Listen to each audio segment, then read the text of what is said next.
Olá, sou o professor Flávio Tabellini. Vamos ver os ciclos teóricos em máquinas térmicas, parte 2. Nós falamos aqui das calor específico constante, a variação da energia interna em função do calor específico, né? Se ele for constante, fica CV vezes T2 menos T1, ok? E a variação da entalpia, tá? Mesma coisa, que é essa integral, mas se for constante, fica CP vezes T2 menos T1, tá? O calor específico é o volume constante. Como que ele é calculado? A integral de T1 a T2 de CV delta T sobre T2 menos T1. Na prática, a gente faz o quê? Se a gente quer calcular em um processo de T1 a T2, a gente acha a temperatura média e avalia o CV na temperatura média, ok? A mesma coisa serve para o calor específico a pressão constante. Ele tem essa forma de calcular o valor médio, mas na prática a gente calcula a temperatura média e avalia o CP na temperatura média, que é mais fácil, ok? Aqui em ciclos teóricos vai ter uma pequena diferença, depois a gente vai ver isso, tá? A variação da entropia, tá? De entropia. Com calor específico variável, nós temos que a variação da entropia, tá? No ponto 2 menos a entropia no ponto 1, igual a integral de T1 a T2, CV delta T, mais R vezes Ln de P2 sobre P1, tá? Ou serve também para o CP, tá? Ó, a equação de cima é CV e é mais. A de baixo é CP menos R vezes Ln de P2 sobre P1, tá? Então, essa variação da entropia aqui, ok? Bom, se o calor específico for constante, tá, e não variável, igual no slide anterior, a variação de entropia vai ser CV vezes Ln de T2 sobre T1 mais R vezes Ln de P2 sobre P1. Ou a variação de entropia, tá, é igual a CP vezes Ln de T2 sobre T1 menos R vezes Ln de P2 sobre P1, ok?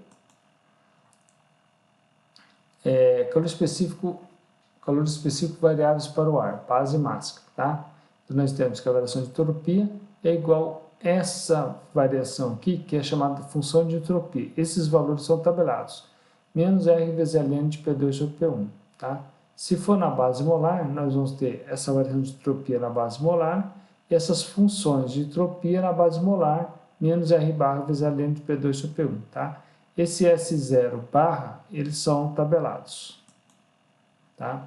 Variação de entropia, processo isentrópico, ΔS igual a zero. Para propriedades constantes, nós podemos usar essas relações. Essas relações vêm, quando a entropia é zero, a gente consegue tirar as relações aí para um algebrismo, ok? Então, nós temos aí a temperatura em função da pressão em função do volume sucessivo, e aqui a temperatura em função do volume sucessivo. Esse K é a razão entre os calores específicos. Processo isentrópico, né? Variação de entropia, né? E os processos isentrópicos para o caso para o ar, tá? Nós temos que P2 sobre P1 é igual a PR2 sobre PR1. E o V2 sobre V1 é igual a VR2 sobre VR1, tá? Esse PR a gente chama de pressão relativa e VR que seria um volume relativo, tá? Então, isso aqui é válido somente para o ar. Esses PR e o VR, eles são tabelados. Então, bom, vamos lá para os motores alternativos. Nós temos aqui o volume V1, que é quando o pistão está no ponto morto inferior. E o V2 é quando o pistão está no ponto morto superior. Então, essa diferença entre um e o outro é o curso, tá? Que vai ser o volume deslocado unitário. E nós temos aqui pressão média efetiva, PME, é o trabalho líquido para um ciclo dividido pelo volume de deslocamento, tá? E aí nós temos as considerações na análise do ar padrão.